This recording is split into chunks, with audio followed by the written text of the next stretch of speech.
दोस्तों, आज के टॉपिक का नाम है कैलेंडर। पढ़ाऊंगा ऐसे कि सीधे जाएगा आपके दिमाग के अंदर। देखिए, यहाँ पर टॉपिक हमने आज ऐसा टॉपिक लिया है जो कि सन 2022 के जितने भी वनडे एग्जाम हो रहे हैं कॉम्पिटिटिव के, सब एग्जाम में क्वेश्चन जो है पक्का आ रहा है। तो आइए इसको देखते हैं ध्यान से। और आप यदि ध्यान से अगले 2-3 मिनट तक बने रहते हैं तो इस क्वेश्चन को आप 5 सेकंड में लगाएंगे और बिना पेन के ही। और हमारा एक नारा रहेगा कि क्रांति कलम से नहीं दिमाग से होती है। तो चलिए शुरू करते हैं। कौन सा ट्रेंडिंग टॉपिक है जो कि लगभग सभी एग्जाम में पूछे जा रहे हैं एक क्वेश्चन। तो देखिए, यहां पर जो टॉपिक हमने पहला लिया है वो है कैलेंडर। ठीक है, कैलेंडर ऊपर लिखा गया है। सबसे पहले इस क्वेश्चन को बताने से पहले हम आपको थोड़ा सा समझा दें कि वर्ष क्या होते हैं कैलेंडर में। तो देखिए, यहां पर 2 प्रकार के वर्ष होते हैं। एक होता है सिंपल ईयर, जिसे हम कहते हैं साधारण वर्ष, और दूसरा होता है लीप वर्ष, या इसे हिंदी में ही अधिवर्ष भी कहते हैं। यहां पर LY लिखा गया है लीप वर्ष। तो ये ध्यान दीजिएगा, आपको कंफ्यूज नहीं होना है कि लीप वर्ष और अधिवर्ष क्या होता है। चलिए आगे बढ़ते हैं। तो देखिए, यहां पर आपको साधारण वर्ष क्या होता है यह बताने की आवश्यकता नहीं है। आपको सिर्फ बताना इतना है कि लीप वर्ष क्या होता है। यदि आपको लीप वर्ष की पहचान हो गई तो शेष जो बचेगा वर्ष वो सारा क्या हो जाएगा, साधारण वर्ष हो जाएगा। चलिए तो यहां पर देखते हैं लीप वर्ष की परिभाषा क्या होती है, कैसे हम पहचानेंगे किसी वर्ष को कि वह लीप वर्ष है कि नहीं है। यहां पर हमने बोला है कि किसी भी वर्ष के लास्ट 2 अंक यदि 4 से पूरी तरह विभाजित हो जाए तो वह क्या होगा, लीप वर्ष होगा। क्या बोला हमने, ध्यान से फिर से सुनिए।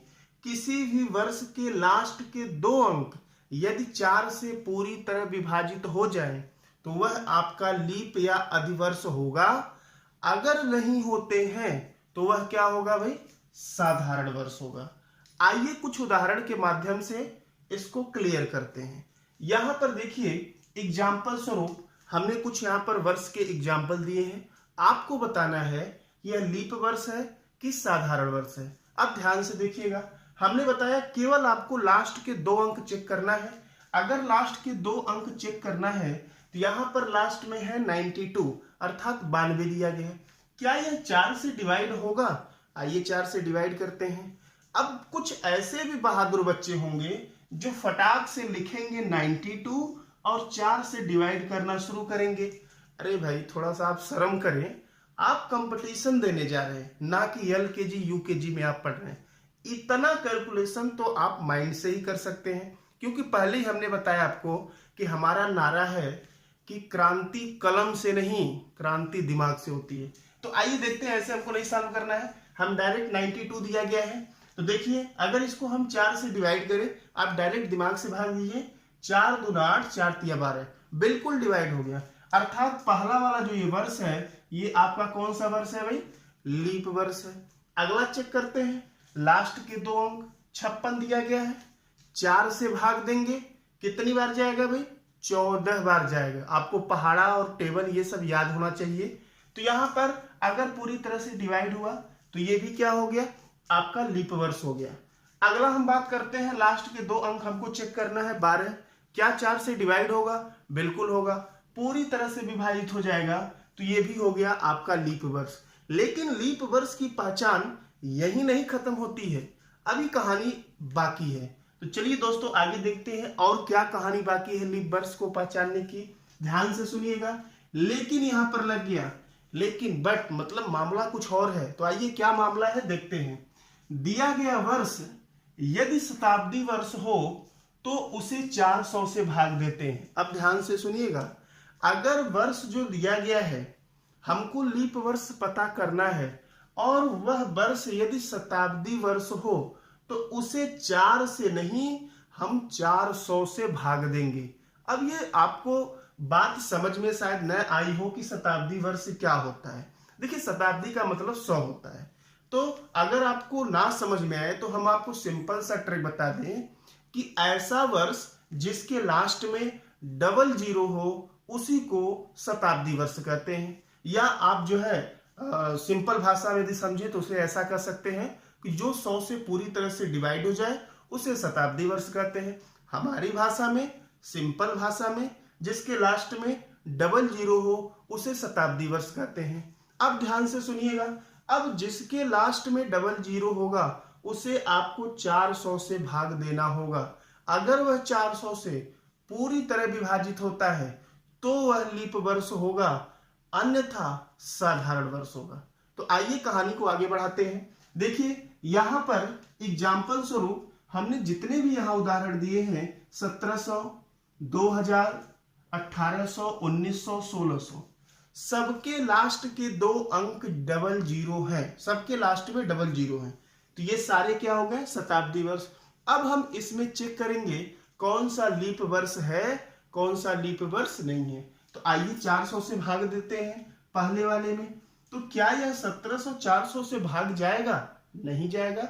4 चौक 1600 होगा, यहां पर आपका 100 शेष बच जाएगा। तो यह आपका लीप वर्ष नहीं होगा।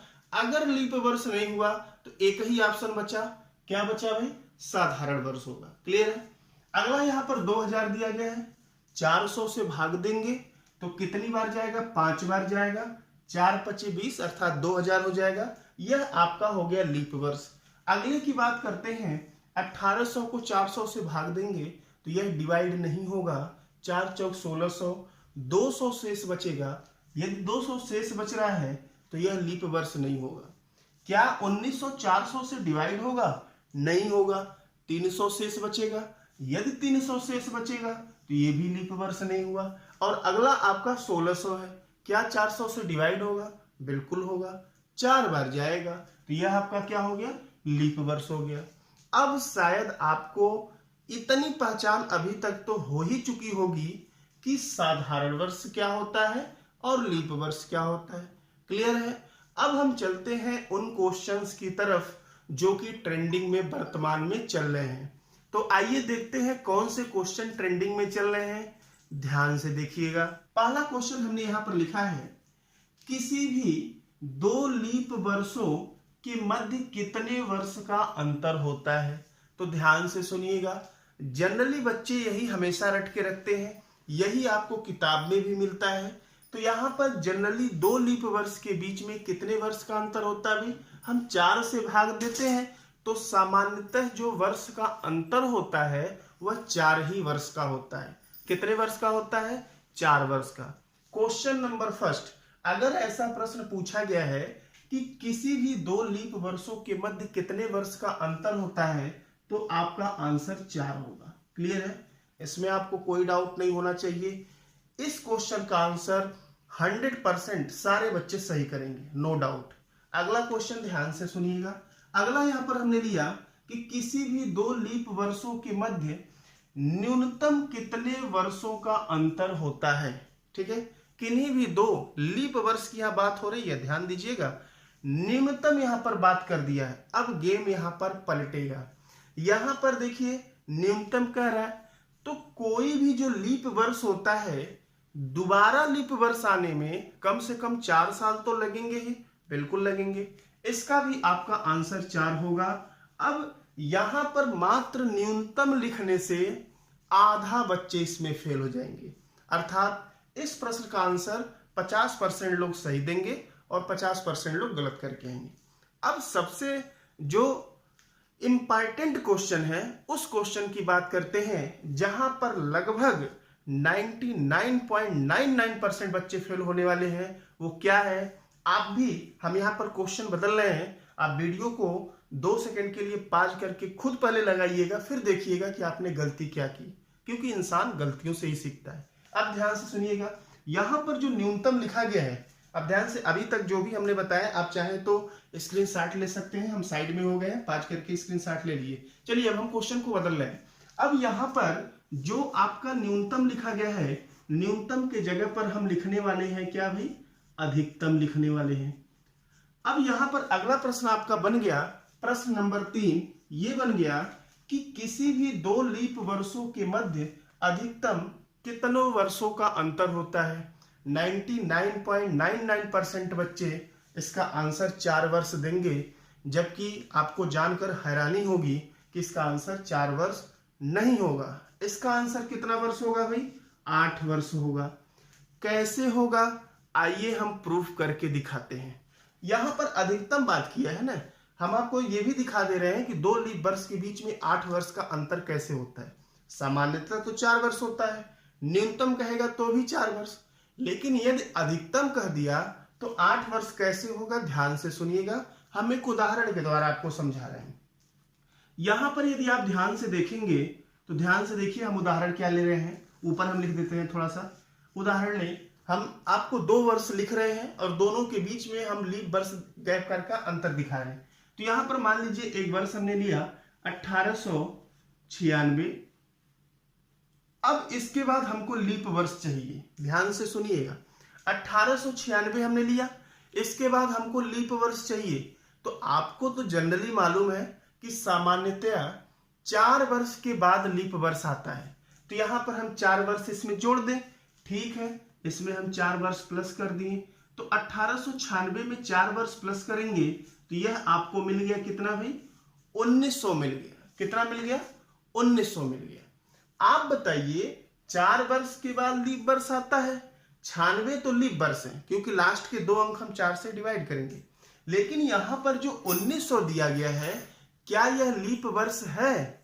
नहीं है। क्यों नहीं है? क्योंकि यदि शताब्दी वर्ष होता है, अर्थात लास्ट में यदि डबल जीरो है, तो उसको हम 400 से डिवाइड करते हैं, और यह 400 से पूरी तरह से डिवाइड नहीं होगा। यह है सिंपल ईयर। हमको 2 लीप ईयर के बीच में मैक्सिमम गैपिंग चाहिए, पुनः इसमें 4 वर्ष जोड़ेंगे और अगला आपका मिलेगा 1904।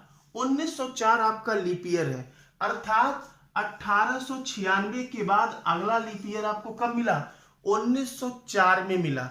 आप बताइए गैपिंग कितने वर्ष की हुई? 8 वर्ष की हुई। यदि अधिकतम पूछा गया है तो उसका सही आंसर होगा 8 वर्ष। क्लियर है? वेरी वेरी मोस्ट इंपॉर्टेंट ये क्वेश्चन है भाई, इसको जरूर आप देखिएगा, ये सभी एग्जाम में पूछा जा रहा है और आपको बता रहे हैं। यदि ईमानदारी से आप ये समझे होंगे, वीडियो को ध्यान से देखिएगा, समझिएगा, नहीं समझ में आएगा दोबारा रिपीट करके देखिएगा, तो पक्का जहां पर 99.99% लोग गलत करेंगे वहां आप सही करके आएंगे। एक क्वेश्चन और हमने यहां पर लिया है कि इसमें से विषम आपको छांटना है। तो देखिए, बच्चे हमेशा क्या करते हैं इस टाइप के क्वेश्चन में ना, बार बार उसका स्क्वायर निकालते हैं, क्यूब निकालते हैं, भाग देते हैं, डिवाइड करते हैं। ऐसा नहीं करना है। यहाँ पर ये कैलेंडर का क्वेश्चन हो गया, आपको देखना है कौन सा सिंपल ईयर है। तो यहाँ पर देखिए 2000, ये एक क्या है? लीप ईयर है, क्योंकि 400 से डिवाइड होगा। 1800 क्या लीप ईयर है कि सिंपल ईयर है? 400 से भाग देंगे, नहीं कटेगा, ये आपका सिंपल ईयर हो गया। अच्छा, ये लास्ट में 32 है, 4 से कट जाएगा, ये लीप ईयर हो गया। ये लास्ट में 4 है, ये भी लीप ईयर है। अर्थात यहाँ पर 3 ऑप्शन में लीप ईयर है और एक ऑप्शन में क्या है? सिंपल ईयर है। क्लियर है? तो इस प्रकार के क्वेश्चन पूछे जाते हैं, और यदि आप वीडियो ध्यान से देखे होंगे तो 1 से 2 नंबर पक्का आपके एग्जाम में, आने वाले किसी भी एग्जाम में जहां पर लोग गलत करते हुए पाए जाएंगे, वहां पर आप जो है झंडा गाड़ के आएंगे। यदि आपको वीडियो समझ में आया हो तो कमेंट अवश्य करें। यदि कुछ भी इसमें आपको ना समझ में आया हो तो नीचे कमेंट बॉक्स में कमेंट करके अवश्य बताएं। यहां पर हमको चीजें नहीं समझ में आई, हम आपको पुनः फिर से नए वीडियो के साथ समझाने की कोशिश करेंगे। जल्द ही मिलते हैं कैलेंडर के अगले वीडियो के साथ। तब तक के लिए बहुत बहुत धन्यवाद।